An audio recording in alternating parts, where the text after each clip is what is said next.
Alright, we are testing audio.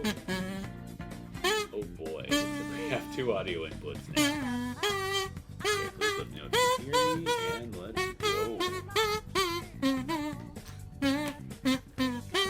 So yeah, we'll give everyone roughly 5 minutes to jump on in, get set up, get comfy, grab some snacks. Make sure the headphones are seated properly. There we go. Okay, microphone's good to go. And our cup of water's almost empty. Darn. Wow, we're getting like 6,500 kbs. Nice, nice. I like that. Okay, so we got this one. Okay. All right.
Oh no. Oh no, we got bad grammar here, guys. What if Wiki was a Mario Kart 8? The Kind Math book. Oh man. Got some good stuff here.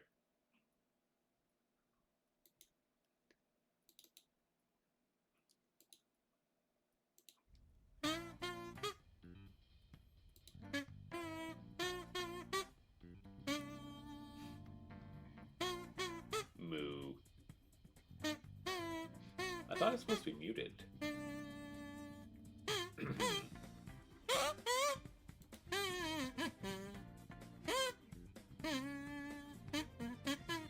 Alright, looks like the mute.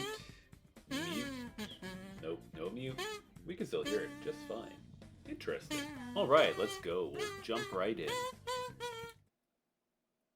Alright, now I have the transition screen. That was weird. Sorry about that. Alright, so it's been a while. Yeah, we got new move, new background, new stuff. People sleeping in the background. That light is blinding me. Probably not the best color to wear. There we go. Apologize. I'll probably shut this jacket so I'm not blinding you all with my awesome white sweater. Well, hello, Ezri. Welcome. Welcome to the Gong Show, mate. Let me know if the audio's okay, because I have to retweak everything. And I have a feeling this is going to get like cuckoo-ka-choo. Let's see, the Logi should be muted. This one's muted. Desktop audio, probably turn that down just a bit. All right. We got something here. Mental health. That's loud. All right. I'll be here, but I'm also DMing a game today. Oh! You're DMing a game. Awesome, man. Well, go enjoy. You don't have to be here if you don't need to be. We're here just doing random crap. Gonna read some more bad fanfics. Starting off with random short stories with this ridiculous looking Delphox. Alright, let's see what we got. Start reading. Oh, this looks actually pretty short. Unless there's supposed to be some crazy stuff here. Alright, let's go. Alright, so random short stories from the Pikmin fan fiction base. So let's see what the hell happens. Kevin the Yellow Pikmin. There once was a Pikmin. His name was Kevin. Kevin was a yellow Pikmin and he went to Pikmin school. While in school, he learned how to handle explosives, which wasn't a very useful talent to those. Wasn't a very useful talent to those every once in a while, came to visit their planet, but it helped sometimes. It's a low-key slap. As he got older, he began to learn how to conduct electricity through his hands, but he wanted to learn more. So in his last year in Pikmin school, he took Red's class where he'd learned to withstand fire. The year had passed, and now it was time for the final exams. During his exams, he took on 10 Boborbs, single-handedly ran through a field of lightning unarmed, and jumped higher than any Pikmin could ever dream of. Now it's time for his final test to run through the fire and scorched. Kevin. Kevin go into a running position. You can do this, Kevin! You just gotta believe, he said to himself. Rip Sir Kevin, the Yellowberg of the Force of Hope.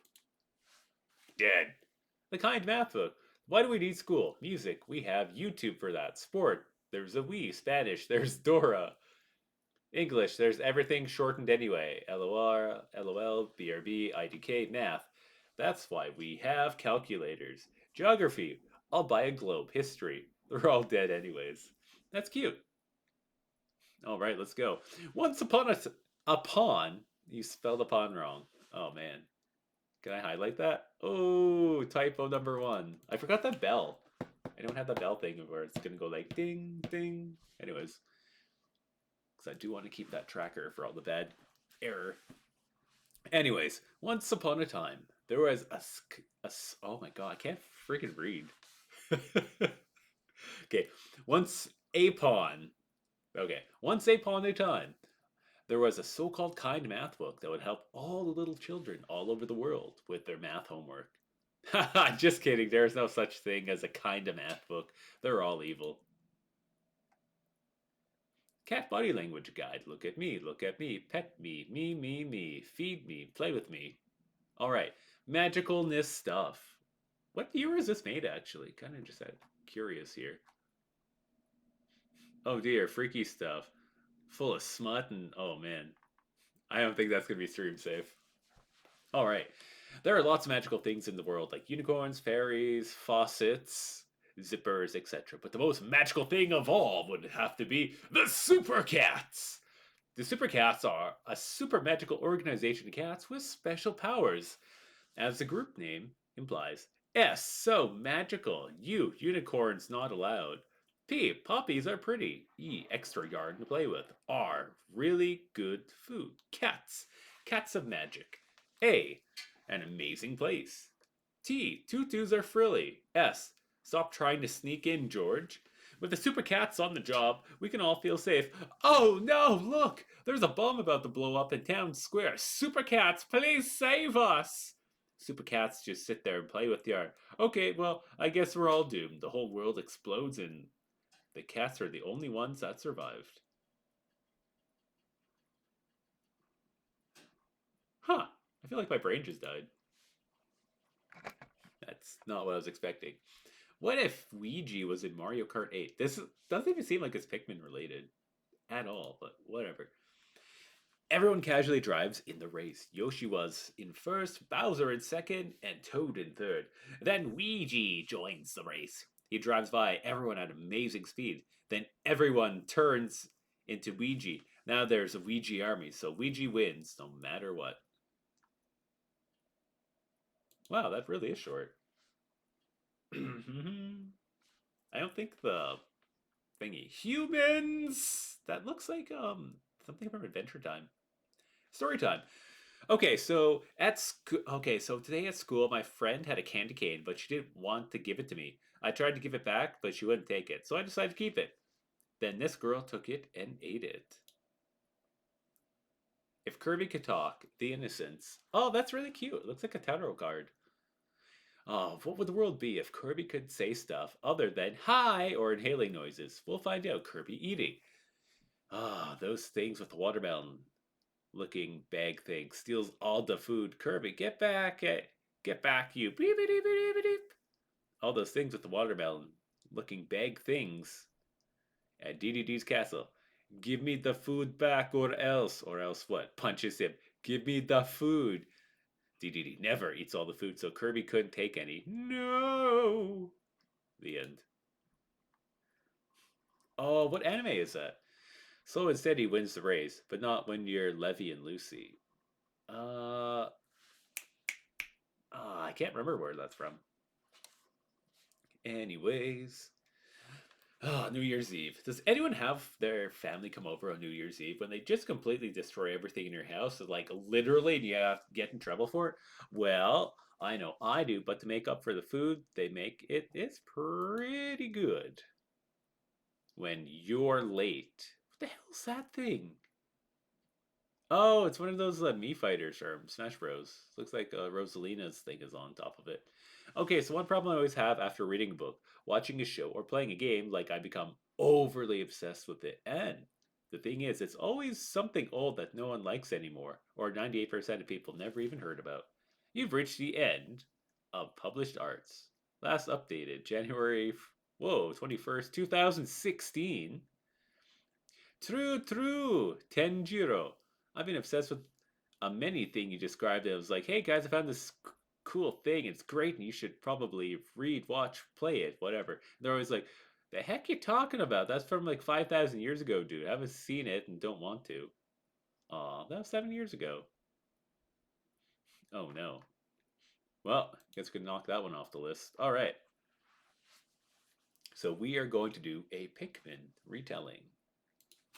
So I'm going to make this here. So this is going to be... Can I make it print screen? Bop. There we go. All right, this camera doesn't want to go up. There we go. Day 1. Crash landing.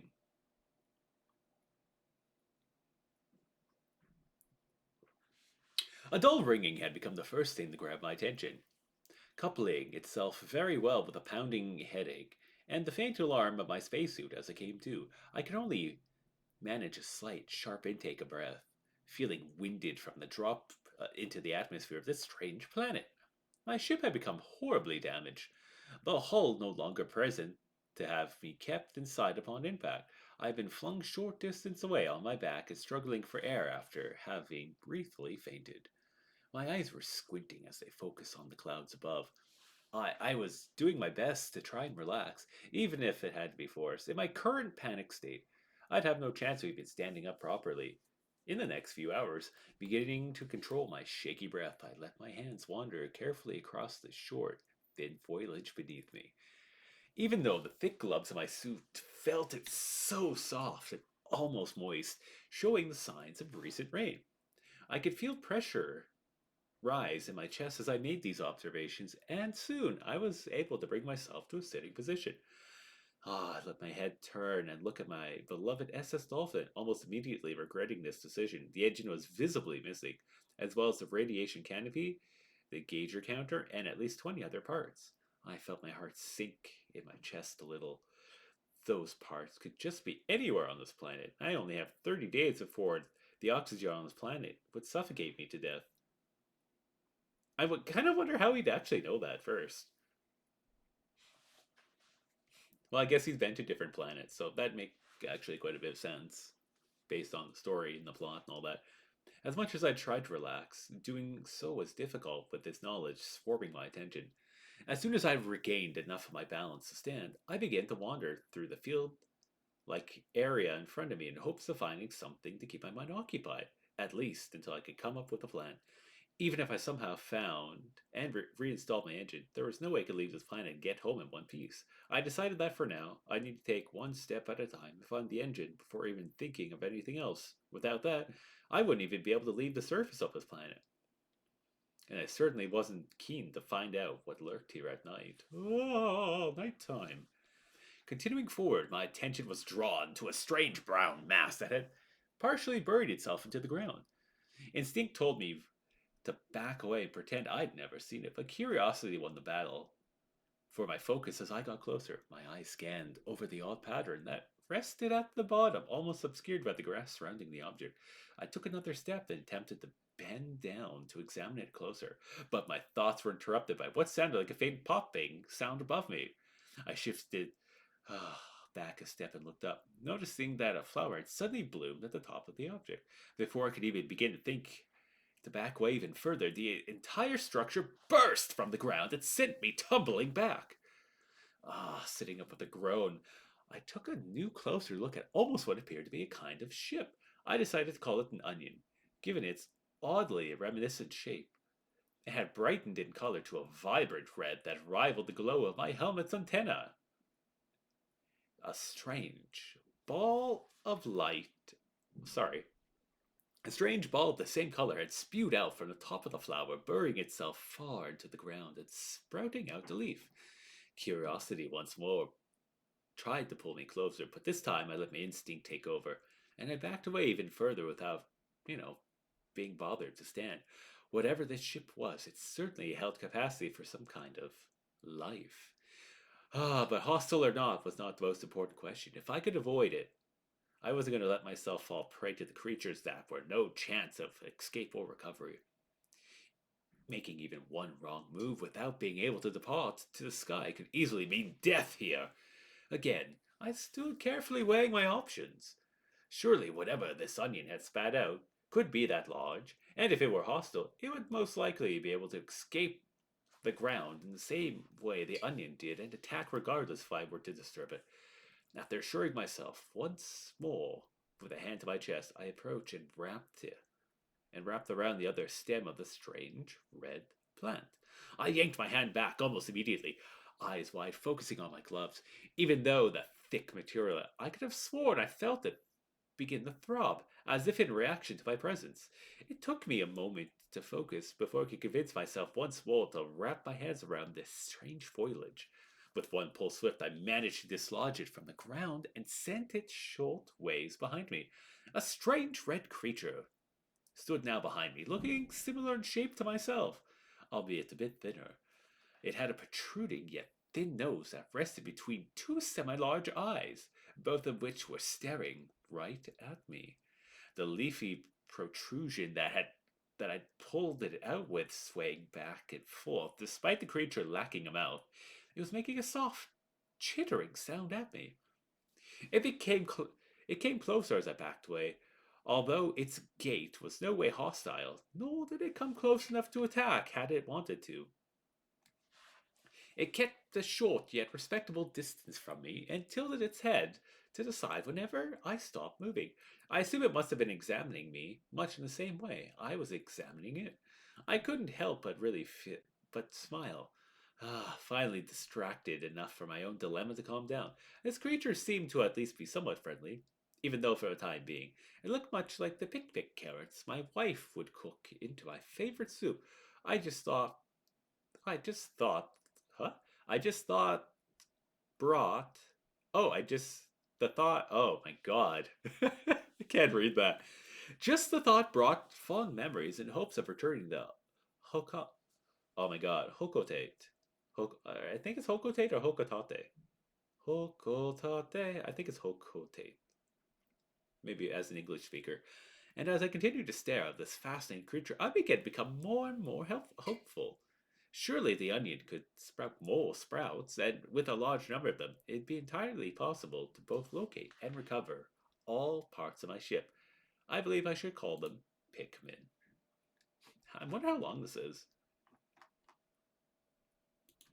Day 1, new allies. The sun was beginning to drag itself closer and closer to the horizon, and having been able to ease some of my worry, me and what had grown to be a small group of red Pikmin friends took some time to sit down and enjoy the view. It was really quite stunning at how such a toxic and possibly dangerous planet had such an ethereal look to it. For only a moment my mind wandered to the subject of fate, but the direction was turning quickly made me uncomfortable. I shook my head and stood up, blowing my whistle. The Pikmin around me shot up at the sound and gathered behind me. Once I felt, huh? Once I felt the smile creep onto my face, feeling oddly comforted by the semi-large group of tranquil creatures that were ready to follow my commands. I directed them towards a large, light brown path wall nearby that had seemed oddly different from the stone drop-off. A Pikmin broke from the rest of the group, seemingly curious of this mass like me. However, immediately responded to push on it, rather than look over. My inquisitive nature began to pilot my decisions a little more, and I aimed the Pikmin at the brown section of wall. The group was soon following the action of the first, and their strength combined made the wall move, if only slightly. In the back of my mind, I noted that the Pikmin seem to have an ability to know where they can cause change, even if not on their own. This would likely come in handy. The Pikmin eventually looked almost tired, having shoved what I could now see as a very large box as far as it possibly could be moved. A wondrous feeling spread itself through my whole body, making my excitement visibly even in my stride. I hurried over the Pikmin, while this them, hoping for them to realize their job was done, and they could come back to my side now. I was stopped mid-whistle, however, when my train of thought collided with the faint shine, and now I noticed the corner of my eyes is in the deep, tall grass nearby. There's no way. I hurried, surprised. The Pikmin stayed close behind me, despite, how tired they looked. The grass slapping against my spacesuit as I shoved my way out was much louder than I expected. But here was exactly what I was looking for. My ship's engine. It was still intact, currently running on the power it had left over. I felt an intense weight lift from my shoulders at that moment. Turning to the little red figures and pointing to the engine, I watched eagerly as they rushed around it and hefted it up, carrying slowly but surely back to the remaining shell of my ship. I couldn't contain myself now, hoping and squealing as I watched my ship take its missing piece and lock it back into place where it belonged. Yes, this is exactly what I hoped for. With my engine, I could stay in orbit over the surface of the planet and sleep soundly before returning in the morning. And yet, I felt a pang in my heart. If I were to go, would these creatures stay behind? Would they still be here in the morning, waiting for my return? Perhaps this onion would keep them safe throughout the night. Somehow. Sorry about the yawn there. My thoughts were cut short when I began to notice the sun dropping over the horizon. I could hear the rustling in the shrubbery in the area. The native nocturnal predators must be awakened. I could feel it at that moment. I let out a loud whistle and sent every Pikmin back to the onion before climbing aboard my ship and flying off. I nervously glanced out of my ship, watching strange red and tan creatures I shall call bulborbs came rushing across the area. The onion began to take off on its own, and, seemed to follow behind my ship as I continued, however. I let out a quiet sigh of relief and headed into the night, knowing that I could sleep soundly, knowing that these creatures would be safe with me tomorrow. You've reached the end of the published parts. Last update, December 3rd, 2017. Hmm, interesting. Reprogram. BNHA. Oh, isn't that like Boku no Hero? All right. Okay, and then there's this strange one here from April 27th, 2015. This has been a fan request, Fiction M, so I'm guessing it's probably in the mature section. If I just click on that for a second. Oh god, it says games. I probably shouldn't click on that with the thing on stream. All right, October 6th, 1998, Montreal, Quebec, Canada. Caillou had passed preschool, is now enrolled in kindergarten. In addition to being a year older, Caillou has undergone some major personal changes. He no longer smiles, laughs, or finds joy in anything. He has lost all of his friends and isolates himself during recess. Caillou often gets picked on by the other kids for his isolationist tendencies and his lack of hair, due to a condition called alopecia universalis. Okay, I don't know if that's actually the name, but alopecia is the one where people just go bald. And I believe extreme hair loss or something happens. During recess on this chilly autumn day, Caillou sits on a bench at the side of the school building, away from the other kids. There's a gloomy chill in the air, a feeling of death. Holy crap, that got intense. The intuitive sense that summer has ended and the cold is coming. He looks up from his book and peeks at the other kids, his age, playing and laughing. A cold sense of rage flows through Caillou. He's bald because we bully him. Probably. Welcome to the chat, Pinky. We're reading Creepy Caillou, a story about stuff. All right. I hate them, he says mentally. A bunch of brutish animals. No desire for sophistication. A bunch of dirty animals. I'm better than them all. When recess ended, Caillou and his class returned to their room. Today will be the day that seals Caillou's reputation as the weirdest and creepiest kid in class. I don't even know what the hell's going to happen. Caillou's teacher, Miss Borden, a young 20-something woman, spoke to the class. All right, class, do you have dreams, wishes? Today, you're going to share those wishes with the class. When I call your name, you will stand up and tell the class what your biggest dream is. A couple of kids went up first. A young girl named Emma.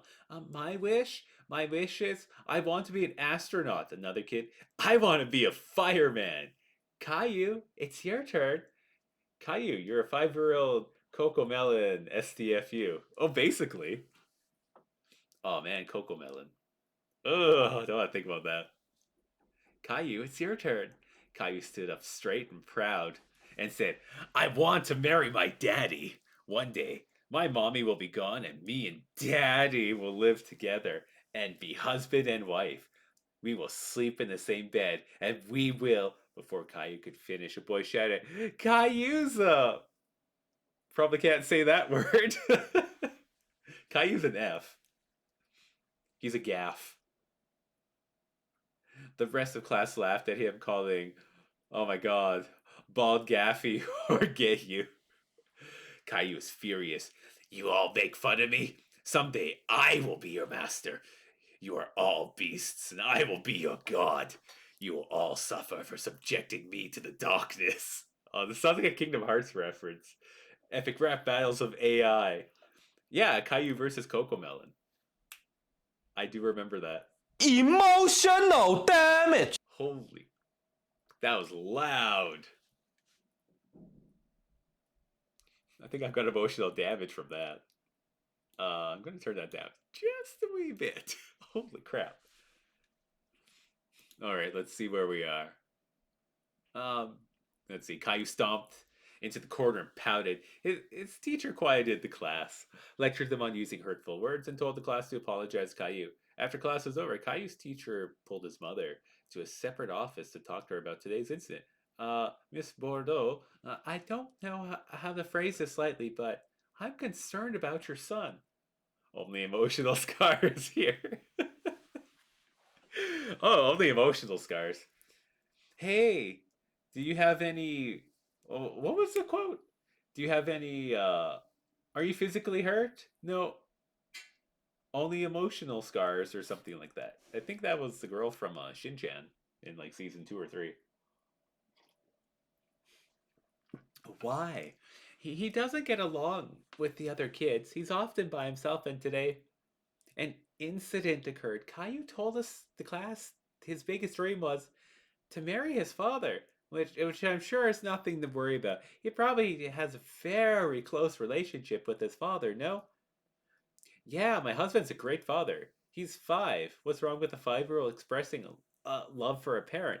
Nothing. But the class didn't respond well. They called him some derogatory names, and Caillou reacted bizarrely. He told the class that they were beasts and he was their god. He was being made fun of. My question is, why did you put a stop to it? Good parenting. All I know is from Action Bastard. Yeah. Yeah, Action Bastard. Oh man, I kind of want to go see if I can find that scene, but I'll probably have to turn off the screen sharing thingy. Because I don't think that's going to be good for us. At least the algorithm stuff. Let's see. Where were we? I did stop it. They made the class apologize. Look, they're just kids following the herd. Miss Bordeaux, this isn't the only issue. Like I said, Caillou's shown some concerning antisocial tendencies, and I think it would do any harm. I don't think it would do any harm for him to see a counselor. A brief moment of silence and tension permeated the air before Caillou's mom responded. I could just see her rolling her eyes. I'll schedule an appointment. In truth, Caillou's mother was concerned for Caillou as well. She knows he's different from the other kids. He's more like an adult trapped in a kid's body. He's also grown very resentful of her, which concerns her as a mother. On the drive home, Caillou's mother informs Caillou of her decision to get him a counselor. Caillou, is everything okay? Fine, mother. Your teacher told me there was an incident today. 'Twas nothing, mother. Caillou, you seem like you've been sad for the past several months. Can you tell me what's going on? Caillou thought of telling her that she was the problem, that she was the obstacle between him and Daddy. Uh, shouldn't you be driving, Mother? Caillou, I'm worried. You used to be a happy child. I want you to talk to a doctor. If I go to the doctor, you're going too, Caillou said flippantly. Oh, I had an idea. Share the idea. Come on, let's go. It's idea sharing time. And yeah, there's like no good stuff for the Twitch. Okay, I should get her to write a fanfic of Kaya becoming Xehanort. Oh no, Xehanort. Let me screenshot that. We'll see what happens. I don't know if she knows Kingdom Hearts that well. But we will see. We'll see what happens. Alright, I'll go with you. Caillou's mother felt a sense of relief. For the first time in 5 months, Caillou seemed like a child. A child who wants his mom to go with him to the doctor. What she doesn't realize is the sinister thought behind Caillou's words. Caillou sat in his room and thought, she keeps me in the darkness. She keeps me from marrying Daddy. She is pure evil. And now she wants to send me to a doctor? Only crazy degenerates go to those kinds of doctors. If she sends me to the doctor, I'll send her to a doctor. I can push her down the stairs. I can stab her in the heart. I hate her. Hate her! Stupid mother. Caillou let out an ear-piercing scream, which I'm not going to make an SFX for. I'm implying that she knows Caillou. I think she does. Like, every Canadian knows Caillou. At least Canadians from the 90s. Older Canadians, maybe not so much. Younger Canadians, probably not. Ah! I can't stand the darkness. Can't say that seriously. Caillou threw a dictionary he had at the door. When his mother didn't come rushing in, he wondered why. Caillou left his room and searched for his mother. He stepped into his parents' bedroom, looked at his parents' bed. That should be my bed. Then he saw his mother was taking a shower. That's when the plan came to Caillou. He snuck into the bathroom, dug through his mother's closet, and found a can of hairspray. He removed the towel from the floor. Oh, he removed the floor towels and sprayed the floor with hairspray. Mother will slip and hit her head and she'll be knocked out. Then I'll put her in the bathtub. The lifeguard said it only takes 6 inches of water to drown. This is my true form. I can hear Caillou exploding like a shadow. He's just sitting there and he like rips off his shirt. Ah! This isn't even my final form. This is my true form. And with the power of Kingdom Hearts, I shall destroy the world. Everything we need. Man, Kingdom Hearts 3 is a wild game. I'm annoyed that was a setup for 4. Alright. Caillou hid around the corner and waited. He heard the shower turn off and the door open. God damn it, I swear I could have put the towels down.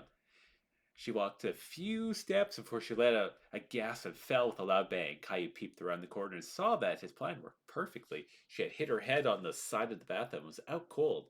It wouldn't be long before she woke up, so Caillou acted quickly. He plugged up the tub, turned on the water, let it fill for 4 minutes. Then he grabbed his mother and tried to pull her to the tub, but couldn't manage to lift her. He tried for 2 minutes straight to lift her into the tub, but she was too heavy for him. Caillou, defeated, sat and cried. Her mother slowly woke up. Ow, Caillou, what happened? She rubbed her head where she hit the tub. When she lifted herself up, a sense of rage and failure Caillou had never felt before boiled up inside of him. Once again, I lose! Once again, I'm trapped in the darkness or my own invalidated filth. Now it begins with a new era of darkness for me. I'll be sent away and locked up with the most of the brutish of the beasts. I'll be beat up and dehumanized. I'll be beat up and dehumanized. And that's when I'm the one that's right and Mommy will have won. When Caillou's mother stood Caillou screamed screamed out like a banshee. He pushed her to the tub with that full force. Because of the slippery floor, they both fell into the tub. Caillou attached himself to his mother's head and pushed it into the water, all while screaming at the top of his lungs. Oh my god. It's kind of brutal when you think about that. Caillou's mother struggled a bit, but was weak from her head injury, and with the shock of all that's happening, passed out again. Caillou held himself on his mom for 20 minutes, screaming and crying. Soon, he realized that his mother stopped breathing and let go. He exited the tub and realized his plan had worked. Caillou smiled. Goodbye, mother. I'll take care of Daddy. Is there more? Or... Damn, that's dark. I'm pretty sure he sent this to me like a few years ago. Because that's messed up. That's messed up. Alright, let's see. I don't remember how to make the strikeout text. Bruce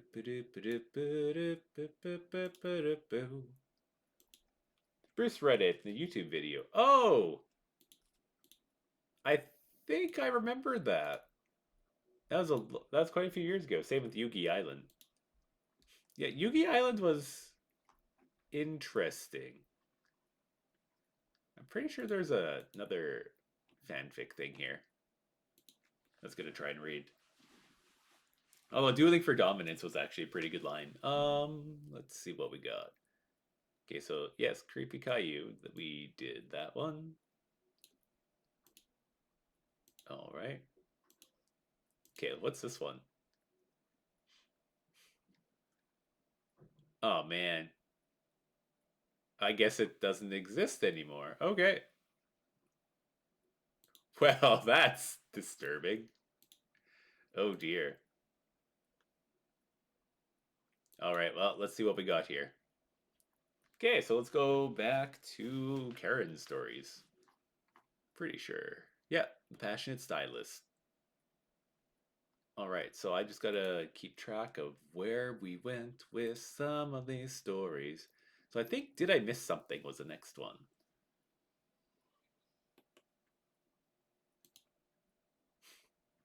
Do you have the time to listen to me whine? Alright. So this is going to be a blind read. Fiction K+. Alright, so what's this story about? Did I miss something? A 2-week staycation, an empty fridge, and a trip to the shop for groceries leads Carrie to think that she maybe missed something important during the course of her hermit time. Ah, if only people weren't so vague about it. Ah, welcome, welcome, one and all. This piece is inspired by the Netflix movie Michaels versus the Machines, with a touch of contribution from the Alien movie Home. Hope you like it. All right. Tears streaming down my face, I close the book and hold it to my chest in a hug. 366 pages. They killed off my favorite character. What did he do to deserve that? Well, aside from nearly accomplish his, mission to destroy the entirety of humanity, that is. With a soft sigh, I lay the book on the bed and stretch. Leaning over to my closet, I take the marker and erase the title from my infinite list of materials that I would love to read, someday. During the course of the 2 weeks of my staycation, I have managed to knock off 12 books and 2 trilogies. Most were within, 150-page range, though. Not as impressive as it would appear. Speaking of which, did the problem with the Wi-Fi from the start of the holiday resolve itself? I believe my husband mentioned something about calling the phone company yesterday, if it wasn't. Or was that last week? Hard to keep track of events when the only, ones consuming your memory are fictional. Ha ha ha ha ha. Hopping off the bed, wandering into the kitchen to crack some eggs for an omelet, I search out my phone and plug it into the charger. Almost an immediate screen is overwhelmed with texts and missed call notifications. It would be strange if, 2 weeks of self-isolation made me suddenly popular. Pulling up the most recent missed call, the one from an hour ago this morning, I dial up my husband and put him on speaker. The instant it connects, his panicked voice leaps into my ear. Where are you? Are you okay? Home. Are you alright? Deep sigh answers my question. I'll be home in about 2 days. I unplugged the phone from the cord and set it on the counter to the pan. Oh, next to the pan. Checking, the egg and flipping it over. Do you need me to pick you up from the airport? Do you know which pedal's the brake? Good point. I can ask my brother if he's available. Your brother's with me. Huh. I stopped poking at the egg long enough to pick up the phone. Switching off the speaker and setting it next to my ear with the volume turned up, I asked him why on earth my brother is in another country. The silence stretches for about 30 seconds before I realize his lack of response is, due to more a dead battery than anything I have said. Dismissing the phone, dismissing the phone onto the counter, I finished making my lunch and mull over the news in silence. He was attending some sort of conference, something, hosted by that genius inventor who has essential monopoly on technology as of late. By how tired he sounded, and it's highly likely that something significant happened over the course of the trip. Right, grocery shopping. Yeah, that's what I'm missing, grocery shopping. Shower and inventory lists later, I grab my wallet and keys and leave the house. Toying around a crack in the sidewalk, I puzzle over the new addition over the block to the store.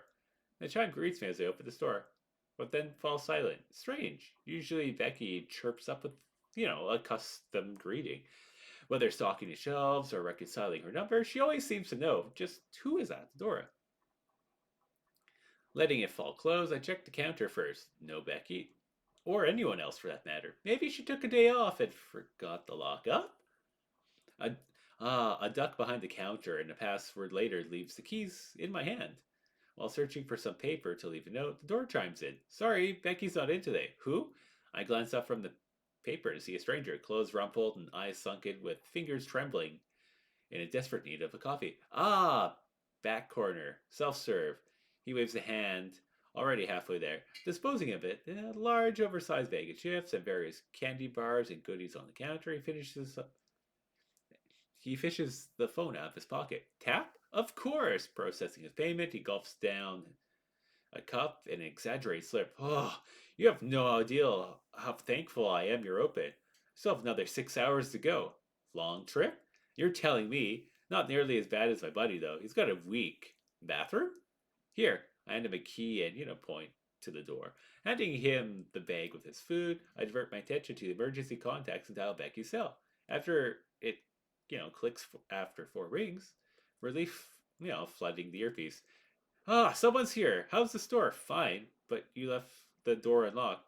Carrie, is that you? Speaking. Where are you? It's loud. I can't actually hear you. Can you cover for me today and tomorrow? I should be back by then. Sure, I can, but what? And just like that, I am once again stuck with questions. A soft sigh, I returned my phone to the socket and set about cleaning up and, marking down an inventory report. Seeing her panic, it must have been some sort of, impromptu trip she hadn't counted on. Perhaps the same one that led my brother into a neighboring country with my husband? Wasn't his passport expired? How did he manage that? After the first, half hour, customers began pouring in by the dozens, forcing me to drop my thoughts to keep up with the workload. A blur of faces and payments, the line of people finally dwindled down. Around 3 in the morning. 30 minutes later, the door chimes and starts me out of a doze. Cupping the eye, I just stabbed with the broom. I fumble out of greeting. Hi. This customer, her curls unruly and her face ghostly pale, slumps onto the store with a tired drag to her feet.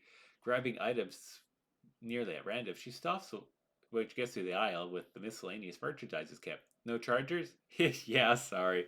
They're strangely popular today. She sighs. Of course they were. Are you okay? You look like you could use a bed, she scoffs. I've been walking since sunrise. I definitely need a bed. And my phone. How late does this place stay open? Glance at the clock as I tuck the broom into the closet. About 5.5 hours ago. Lucky. Yeah, if you need a hotel, there's 2 blocks to the right. Van charges 70 for a night. Bet he was full, and that he raised the fee. I tilt my head. Well, if it is, I guess I could let you crash at my house.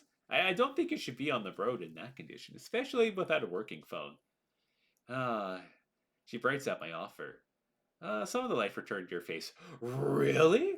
The Animal Crossing Monopoly is 50% off right now. Ooh, Animal Crossing Monopoly. But I did buy a board game today, so I probably shouldn't be spending more cash. I also got another game too, actually. But I'll have to find it and see what it is. But don't tempt me. How much is the price on that, if you don't mind me asking? Cool, I got grumblies. Must be very hungry. Where was I going? Yeah, just give me a second. Just want to check with Ben whether the rooms are actually filled up or not. Since I don't want to steal his business. Picking up the phone, I dial his number. 2 rings and he picks up. Becky? No, Carrie, actually. Becky asked me to watch her over the store. How's the inn? I have no idea. Had to hire someone to handle it through the phone. So it could be Torch for all I know. Can you check it out for me? You're somewhere too? Pretty sure the only one who isn't is you. Look, I have only had a really long day and even longer day tomorrow planned. Just check it out and tell me the details, alright? Yeah, sure, I guess. Hanging up the phone, I turn to look at my tired guest. She stares at me, or perhaps through me, with a somewhat dazed expression on her face. Just give me 10 minutes to lock up. Her head droops in what may be a nod? Or sleep. Someone's so tired you can't even tell whether they're like alive or dead. 14 plus shipping. That's not bad. Depending on what shipping is, that's actually not too bad. I might consider that. 15 minutes later, I lock up the store and, let a complete stranger into my home. Stepping into the kitchen to unplug my phone from the charger, I let her take over and show her the guest room. She passes out almost instantly, so I leave her phone alone and, make my way to the hotel. Stifling a yawn, I open out the door to the reception area. The frazzled man sits slumped over his arms at the counter. Soft snores slipping through the gap between them. New hire must have had it rough. Sneaking over the computer, I type in the passcode to unlock the displays and set about filing the bookkeeping system that the boy had completed manually through the course of the day. As my 3:30 customer had predicted, every room had been occupied by the end of the day, with the few that had opened up between snatched hours of vacancy. After checking the guests requiring attention and cleaning the reception and waiting area, I draft up instructions list for the new hire, an application form he needs to be able to receive his pay. Oh, 12.57. That's not bad, actually. That is pretty cheap. I'll have to hold on that, because I'm just thinking, because there's a few other board games I was looking at purchasing, so Monopoly's kind of not high on the list. But it is Animal Crossing, so I'm like, it's teetering. Let's see. He remains fast asleep by the time I'm ready to leave, so I set the alarm for him for 6. Hey!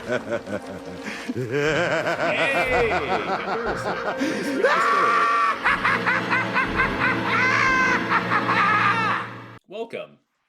Things have happened. And lots of stuff we don't even know what's going on here. Let's see. Everyone loves breakfast after all. Finally finished up with the day. Return home to sit on the couch, clicking through my phone. I go over the missed calls and text messages screaming for attention. Most of them appear to be from the same 3 sources: work, husband, brother. However, a few have filtered in from friends and neighbors as well. Aside from work, most features some variation of the same question. Are you all right? I'll drop you the think. You can think me the link. Thanks. Right, groceries. I sigh, switching over to the alarms and setting one for 7, curling up on the couch. It isn't long before it buzzes and jolts me to my feet, rubbing my tired eyes. I open the fridge. Right, groceries. Letting out a soft sigh, I turn to the pantry for the dry ingredients. 20 pancakes on the plate later, and my guest appears at the stairs. Shuffling to a seat at the table, she stabs her fork into a few to transfer over to her plate.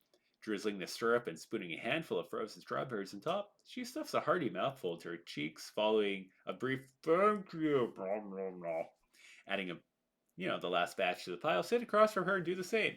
Carrie, by the way, Maya, thank you for the food and the room. How are you feeling? Sore. She adds another bite to her mouth and chews. I slice up the pancakes on my plate. I have a bicycle. It might be easier for you to use. A bike? Can you ride? Yeah! I can't. My last attempt launched me into a garden gnome. She chuckles. People still have those? Mard, next door, is a hoarder. He has about 20, not the strangest part of his collection. She piles a few more pancakes onto her plate. Poking through the dough, the flash, she flashes a sheepish smile. Thank you. You're really kind. My husband has a lot to do with it. This neighborhood, really. She glances at me, eyes glimmering with interest. I used to be a bit infamous. When my husband finally got a hold of me, he gave me the chance to make amends. I worked shifts at every single business in this town to repay my debt. He taught me the skills needed to move forward. You don't seem that old. Thank you. But it's been maybe 10, maybe 12 years since then. I checked the clock on the wall, then start putting the dishes away and the ingredients. If you like a shower, feel free. I have to open that Becky's store in about an hour, so we have a little time. She nods, hands me her empty plate, then returns upstairs to get ready. Leaving the dishes in the sink, I pull an old backpack out of the closet, adding a few water bottles, some spare food, and a spare portable charger. I rummage through the bike pump and deposit it at the door. When she returns downstairs, the bike has been cleaned up and left by the bag. I lock up the house behind us, bid her goodbye on the sidewalk, and return to the store for, a mildly less grueling shift. Oh, in the brief lapses of activity, I take care of the emails that have piled up at my work during my vacation and review the more urgent documents requiring my attention. The next day, I end up locking up the store around midday and spend the afternoon visiting other businesses and fulfilling requests. Seems Becky and Ben spread the word that I was still at home, though none of my neighborhood has bothered to offer an explanation of the situation. A handful of familiar faces have wandered back into town, but went straight to home instead of chatting. Weird. Basically, everyone I've seen since leaving my house exhibits some level of exhaustion. A truly baffling, perplexing situation. My husband is darting about the house when I get home, but latches onto me a hug the instant I pull the door closed. My brother, sprawled out over the couch, leaps over it and crushes us both and pets my hair with concern. I'm fine, I tell them impatiently. Are you okay? The bubble is so cramped. There are no bathrooms, no food. You couldn't talk to anyone, my husband complains. There's a kid in my bubble who was captured with me, and you both know how I am with children. 3 hours of pure wailing. I don't know what to start with, so I just bob my head. My husband frowns. You don't know what we're talking about, do you? Nope. He sighs. I had a suspicion when the phone cut out, but you really had no clue what happened over your vacation. We're on low ingredients, by the way. Okay. I noticed. Oh, and the Wi-Fi problem got resolved. My brother pulls my face to stare at his directly. Carrie, we were abducted by robots. I snicker, but the two of them remain grim. You're not serious, are you? A robot apocalypse? That inventor is insane. He programmed a tracking device into the cell phones and deactivated the Wi Fi worldwide. Every last human was rounded up and sent to various holding cells around the world. Then, how did you? Oh, some random family managed to avoid capture. They rigged up an explosive to the cell databanks. My brother hand waves, taking over the exposition. I can't believe a genius inventor didn't even consider a backup. Then his plan crumbled away too easily. It sounds like just like the book I was reading. His plan was foiled, though through some random exploit. I'm just glad you're safe. We've been up since 4, so I'm gonna get ready for bed. I'm gonna find a snack and do the same. The two men decided migrate away to fulfill their agendas. My husband returned shortly after. They kiss me goodnight. I sit down at the table, drumming the wood while my brother munches on some chips. 366 pages. 2 straight days of reading. And I could have been living the adventure had I just bothered to charge my phone. Yeah, I definitely missed something, alright. Oh, thank goodness. That's a cute story. I like that. That is super cute. We've only got about 6 minutes left. I didn't even have my watch on. I think I'm gonna call it here so I can go get some dinner prepped and stuff like that. But I just want to say thank you for joining, and I'll figure out how to get all this other crap set up because right now it's still a mess, and my PC decided to die. What was it? It's Wednesday? Yeah, it was like Wednesday. The PC decided to die, so I lost everything. My BIOS died. I had to reinstall Windows. Backups didn't work. It was just a nightmare. So if it wasn't saved on my external hard drive, or I guess both my external hard drives, since I have two of them, and my flash drive, everything else is gone. So I'll try to stream tomorrow and like get everything here set up. But my God, there's so much crap to do. It's unreal how many things you actually put together. And like when you put your PC together, or when you have everything sorted, organized, like you buy a brand new phone, ta-da! You set up your phone, configure it, and then you just forget about all the settings. And then when you have to get a new phone, you have to like redo everything, fine tune your apps, fine tune like the font size, where everything's saved, migrate all your pictures, video, whatever data and crap. It's a lot of work. So I respect people who have to deal with that. I still have to go make my Excel file so I can do my tracking again. And I don't want to do the tracking.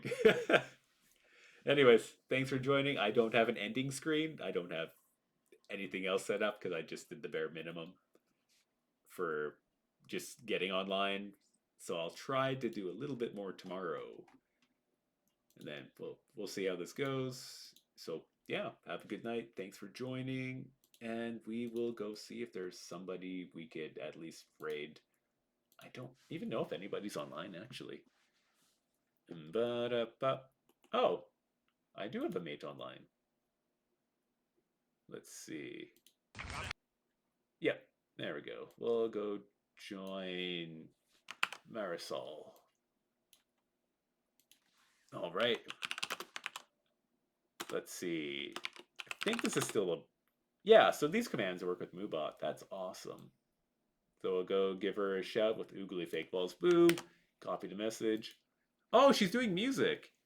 Chill work stream. May play games or sing later. All right, thanks for joining. Let's go. So Oogly Fake Balls Boo.